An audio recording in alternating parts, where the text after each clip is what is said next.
The letter was written in red ink. At least, that's what they assumed. The police weren't sure. The ink had thickened, darkened, clotting in a way ink never should. And at the bottom of the note, scrawled in jagged, almost playful handwriting, were the words, "Catch me if you can." London had seen crime before, but this was something else entirely. And the man behind it would become the most infamous serial killer in history, Jack the Ripper. Victorian London, a city of gaslit streets where fog rolled in like a living thing, swallowing the desperate and the damned alike. In the late 1800s, it was a world teetering on the edge of modernity and madness, a perfect breeding ground for something unspeakable. Whitechapel, 1888, a district overrun with poverty, crime, and a darkness no one could quite explain. Women lived in fear. Men whispered in hushed tones. And in the span of just a few months, the city would become a hunting ground. 5 women, at least 5, were slaughtered with surgical precision. And the killer? He left behind nothing except fear, letters taunting the police, and bodies so grotesquely mutilated that even hardened detectives were left shaken. This is the story of Jack the Ripper, a phantom who slipped through the cracks of history. A man, or something else, who was never caught. But what if we've had the answers all along? What if Jack the Ripper wasn't just one man? Or worse, what if he never left?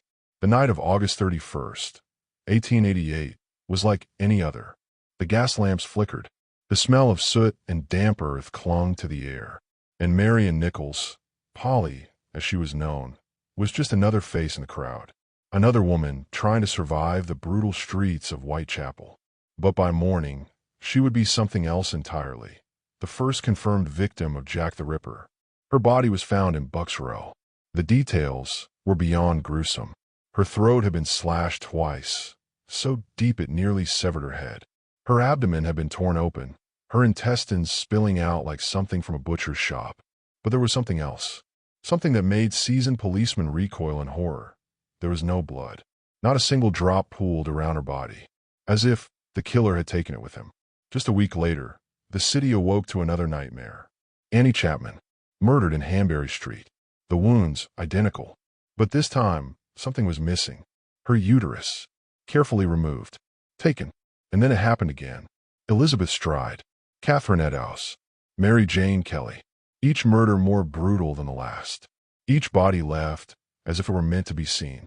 A message, but to whom? Then, the letter started. Dear boss. A taunt. A game. A dance with the police, who were stumbling in the dark, chasing shadows that vanished as quickly as they appeared. The Ripper knew something they didn't. And the worst part, he was enjoying every second of it. Over the years, the list of suspects has grown, each theory more chilling than the last. Was it a doctor? A butcher? A royal? Some believe Jack the Ripper wasn't a man at all, but something far more sinister. An entity that thrived in the filth and fear of London's underbelly. The case remains open, unsolved, whispered about in darkened corners, studied by historians, theorists, and amateur detectives alike. Because the truth is, Jack the Ripper was never caught.